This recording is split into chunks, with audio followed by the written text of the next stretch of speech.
Mensagem, e metade do mundo sentiu que tinha que mudar. E vamos seguir o contexto desde o início desse culto. E abre a tua Bíblia em Mateus capítulo 28. Vamos meditar sobre a ressurreição de Jesus. Ele ressuscitou, está vivo, ele reina, para que todo aquele que crê não só alcance a salvação, mas possa reinar com ele, conforme a grande promessa. Louvado seja Deus. Mateus capítulo 28, a ressurreição, também está nos evangelhos de João, capítulo 20, 18, Lucas 24, 12 e Marcos 16, 1. Diz assim a palavra de Deus: e no fim do sábado, quando já se despojava o primeiro dia da semana, Maria Madalena e outra Maria foram ver o sepulcro. E eis que houvera um grande terremoto, porque um anjo do Senhor, descendo do céu, chegou, removendo a pedra e sentou-se sobre ela. E o seu aspecto era como de um relâmpago, e a sua veste branca como a neve. E os guardas, com medo dele, ficaram muito assombrados como mortos.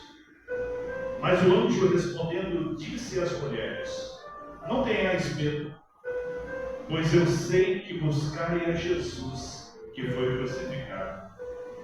Ele não está aqui, porque já ressuscitou, como tinha dito. Vinde e vede o lugar onde o Senhor jazia. Amém?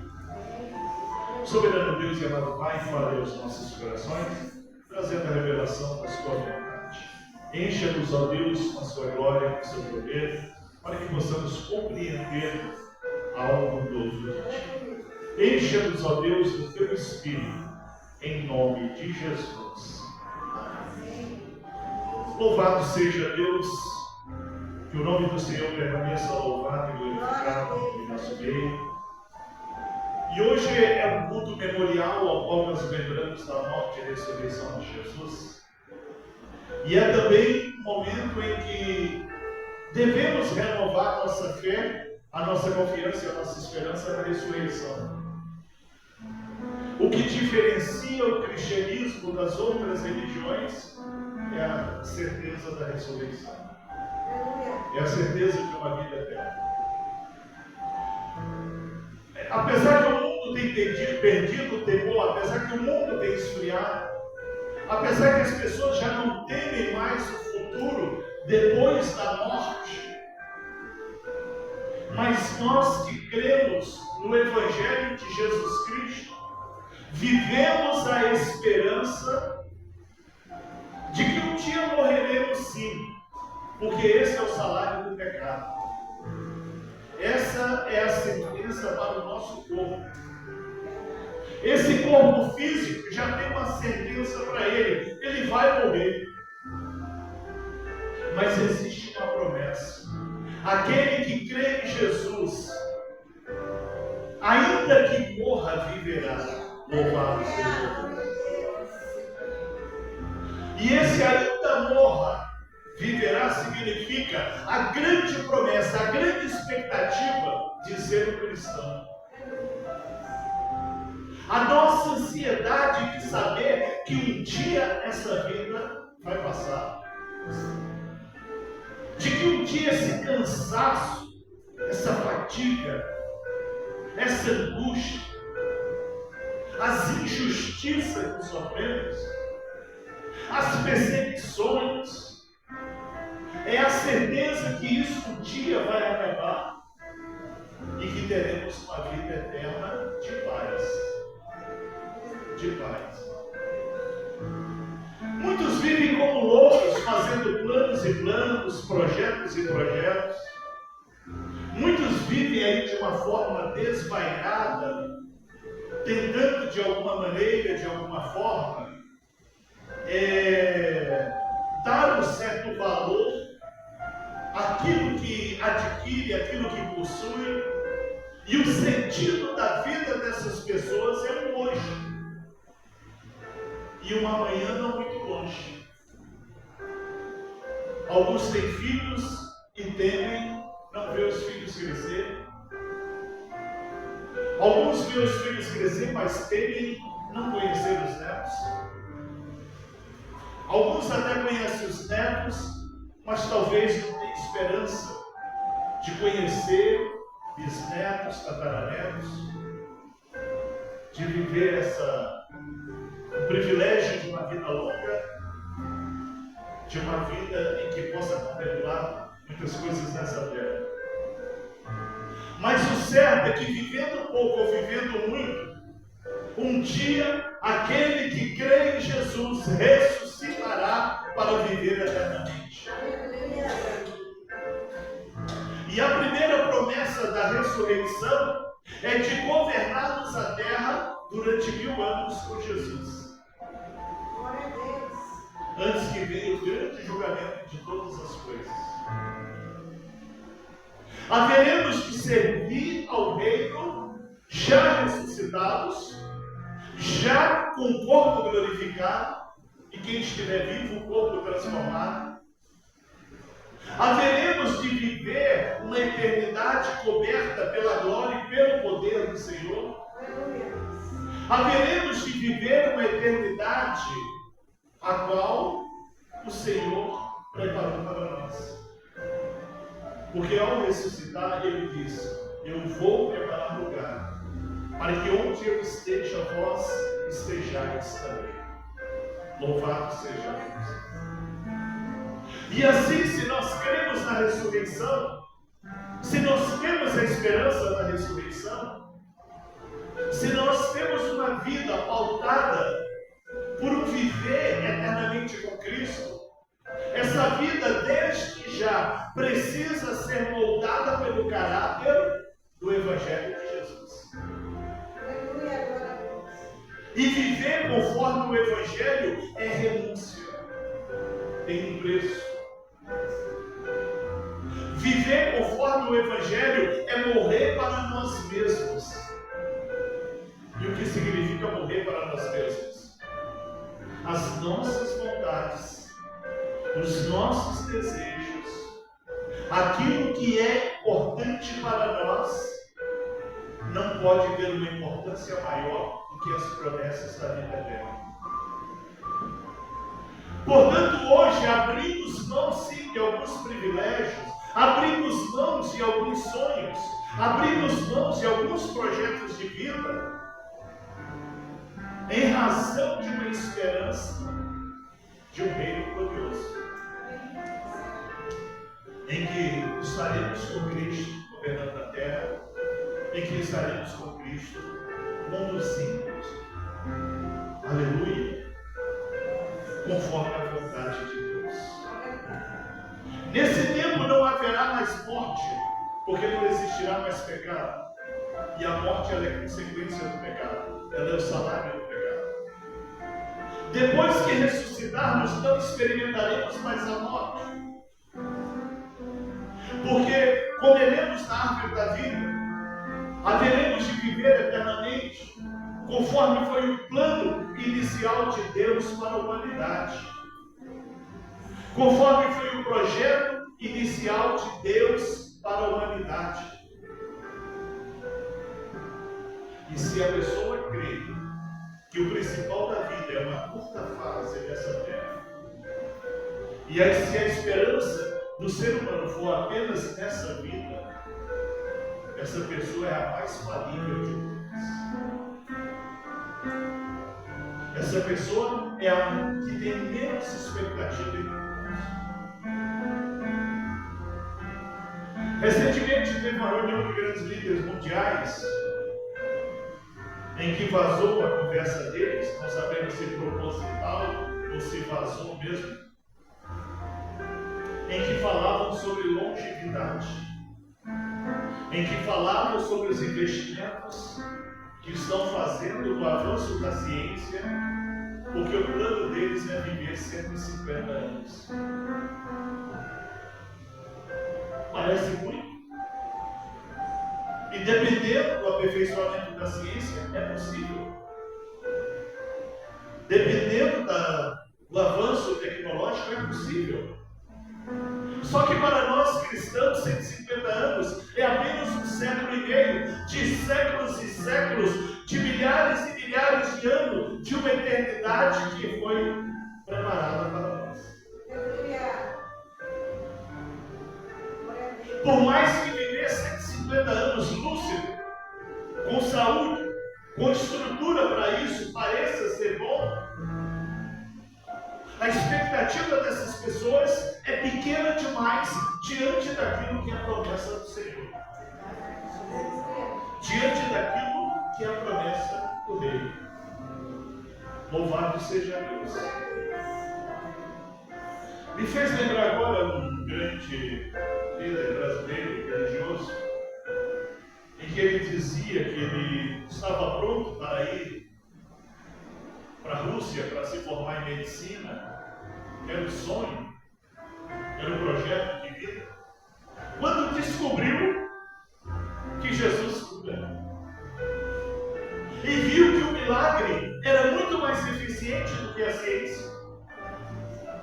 E resolveu abandonar esse sonho pessoal de ser médico para ser um pastor ungido com a unção de cura e libertação e milagres.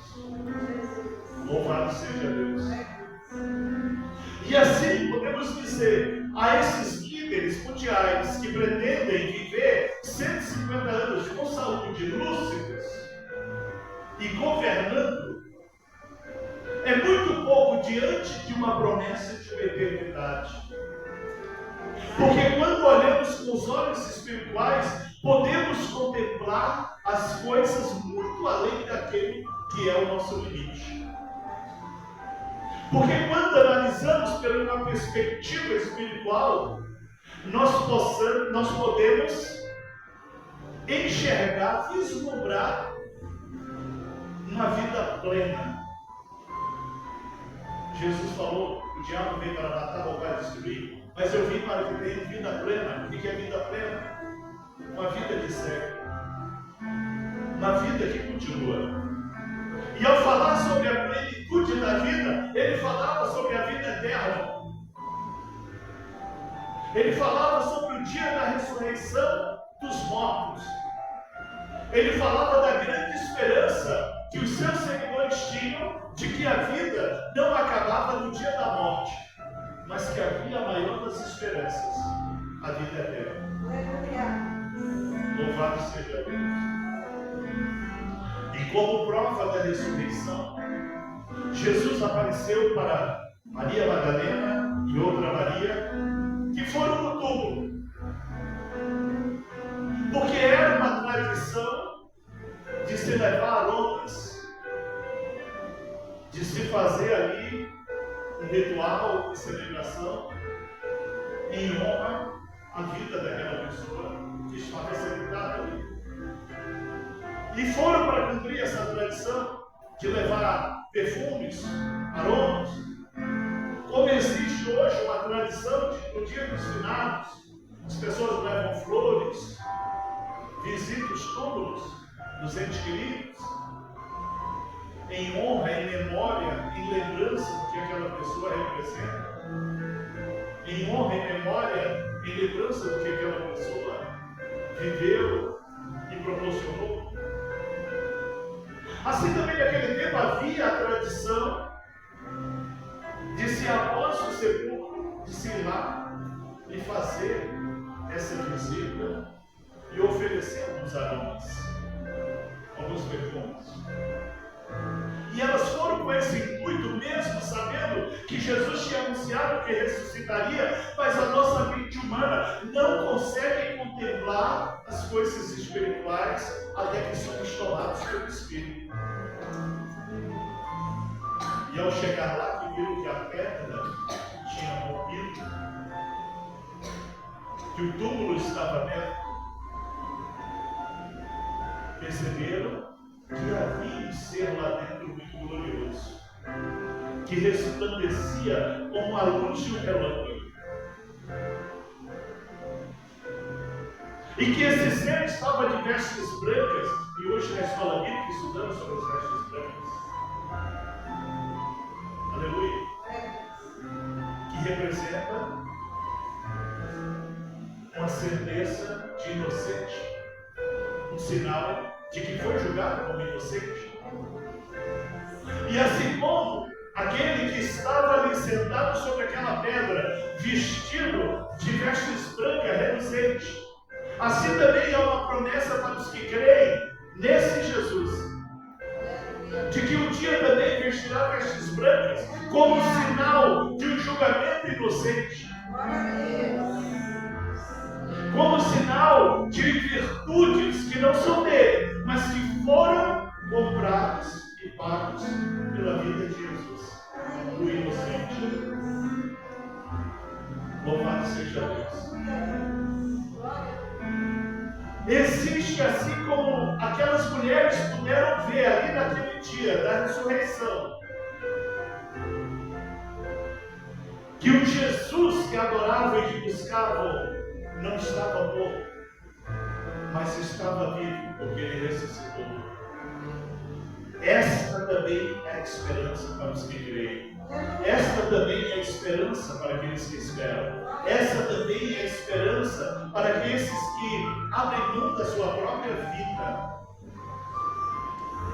que abrem mão dos seus próprios privilégios,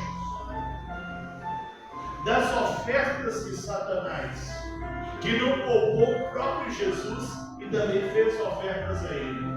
Se me adorares, te entregarei todos os reinos da terra. Se tu tens poder, transforma a pedra em pão. E se tu és aquele a qual foi anunciado pelos profetas e esperam, se joga no pináculo dele, porque aos anjos darão ordem ao seu respeito e eles vão te apanhar. Se assim tentar o próprio Jesus, nós também não estamos livres das tentações. Mas assim como Jesus venceu as tentações, nós também podemos vencer, porque ele disse: eu vou para o Pai e obras maiores farão. Louvado seja Deus. E se ele ressuscitou e está vivo, essa é a esperança de que temos, de que não estamos só.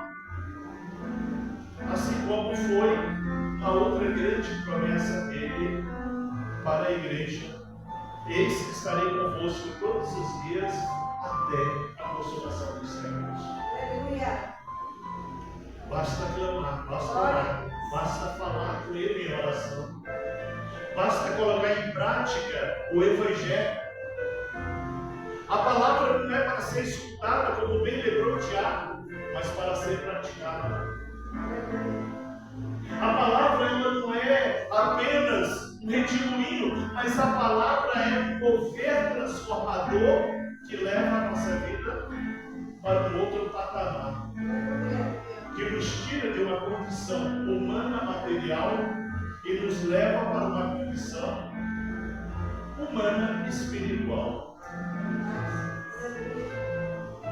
E não só Madalena e a outra Maria e aqueles soldados que guardavam o túmulo testemunharam a ressurreição de Jesus, mas também os discípulos que estavam a caminho de Emaús, que puderam ver e conversar com ele. E não só esses, mas também Pedro, que estava em Jerusalém e foi visitado pelo Senhor. E não somente esse, mas também os discípulos que estavam reunidos, e ele entrou naquela casa transcendendo as paredes, sem a necessidade de abrir portas. E assim também saiu, como prova que estava ressuscitado. Porque o corpo físico não atravessa a parede, mas um corpo transformado, um corpo regenerado, ele transcende qualquer matéria. E não só esses discípulos, mas 500 outras pessoas que foram preparadas por Deus para que pudesse de uma única vez ver Jesus ressuscitado. E não somente Jesus ressuscitado, que durante 40 dias ficou na terra dando testemunho da sua ressurreição, mas alguns dos santos do Antigo Testamento que também ressuscitaram com ele e foram vistos pelas ruas de Jerusalém dando testemunho. Ele ressuscitou.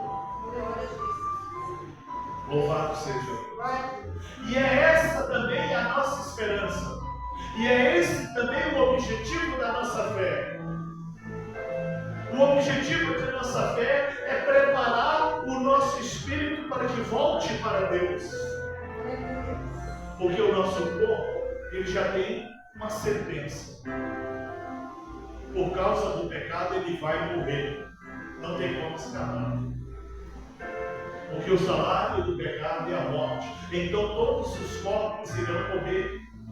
É uma sentença já determinada. A nossa alma, ela dissipa, ela se apaga com a morte do corpo. A alma está relacionada ao intelecto, às vontades, os desejos, o raciocínio. Mas e o nosso espírito? O nosso espírito viverá para sempre.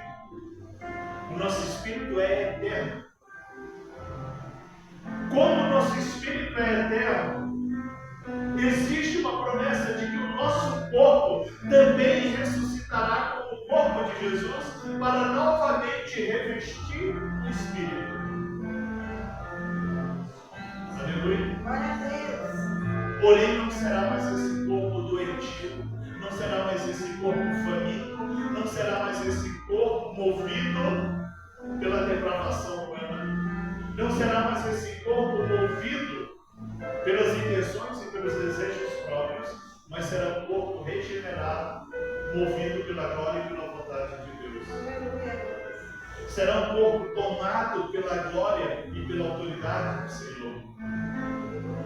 E essa é a maior das esperanças, a vida eterna, a ressurreição. O dia em que nós voltaremos a viver, mesmo se estivermos nos mortos, conforme a grande esperança, conforme a grande promessa.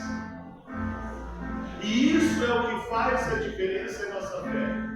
E é isso que nesse culto memorial estaremos lembrando, que a morte de Jesus pagou os nossos pecados e que somos salvos pela fé. E uma vez salvos pela fé, somos regenerados, que é um processo de transformação de vida, ao qual, dia após dia, nós vamos deixando a nossa natureza e adquirindo a natureza de Cristo. Em que, dia após dia, nós vamos abrindo mão de nós mesmos e adquirindo aquela natureza de Cristo, aquele jeito de Cristo.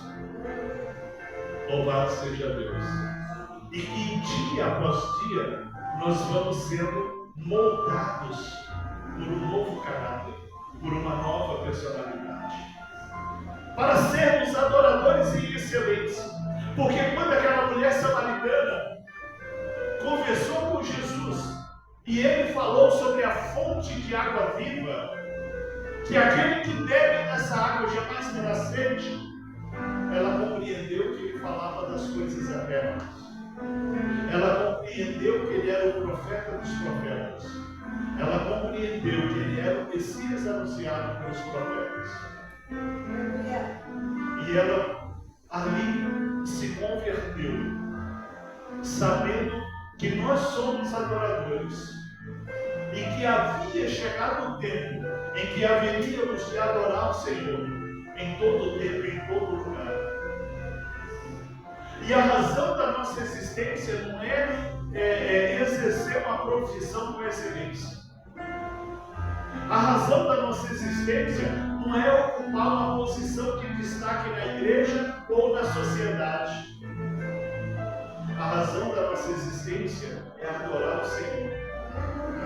É glorificá-lo a todo tempo, em todo lugar, pelo nosso viver, pela provisão de cada dia, pelo cuidado cuidado diário, porque Ele tem cuidado de nós. E a nossa grande expectativa é aperfeiçoar em adoração, porque seremos eternos adoradores. E quando se fala em adoração, não estamos falando somente de cantar. Quando se fala em adoração, significa reconhecer o senhorio de Cristo em tudo em nossas vidas. Reconhecer que Ele é Senhor das nossas vidas. Reconhecer que Ele é o autor e consumador de toda a obra, para que pudéssemos então voltar para eles. Porque vivíamos como ovelhas desgarradas que não têm pastor.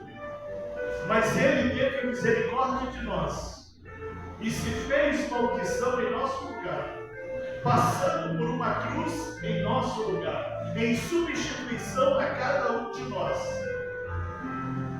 para proporcionar a nós a vida eterna. Sabendo que nós mesmos não conseguiríamos vencer o pecado. Sabendo que nós mesmos não conseguiríamos vencer a nós mesmos. Muito menos o inimigo de nossas almas. Sabendo disso, Ele se fez pecado em nosso lugar. Ele se fez culpado em nosso lugar. Ele se colocou diante de um julgamento que não era para Ele. Diante de uma multidão enfurecida que gritava: solte Barrabás e crucifique Jesus. Mas aquela multidão queria dizer: crucifica Jesus no lugar de cada um que está aqui nessa noite. Aleluia. Glória a Deus. E é esse amor a essa recompensa maravilhosa. E é esse amor por essa recompensa gloriosa que não se mede. Que não há como calcular e pagar. Que somos adoradores. Devemos adorar Deus e glorificá-lo pelo ar que respiramos. Devemos adorar Deus e glorificá-lo pela água que bebemos, pelo alimento que recebemos, pela saúde que temos. E até mesmo pelas lutas e provas, e até pelas pelejas de cada dia. Em tudo dai graças, porque em tudo há um propósito. Se estamos sendo provados, é para ser aprovados. Glória a Deus. E o Senhor não permite que recaia sobre nós uma provação que não podemos suportar. E Ele é benigno, amável e glorioso, Aleluia. a ponto de ter a misericórdia de perdoar os nossos pecados e nos chamar da morte para a vida. Haverá ressurreição, assim como Jesus ressuscitou, assim como Ele está vivo e reina, assim como Ele está presente em nossas vidas, e nós podemos testemunhar isso, porque oramos e Ele responde. Isso é prova de ressurreição para os nossos dias. Devemos viver essa fé com uma essência de adoração, com a perfeita adoração, crendo nas promessas do Senhor e certos de que a grandeza do Senhor está sobre cada um de nós. Louvado seja Deus, oramos ao Senhor. Ó Deus Todo-Poderoso, louvado e agradecido a Deus.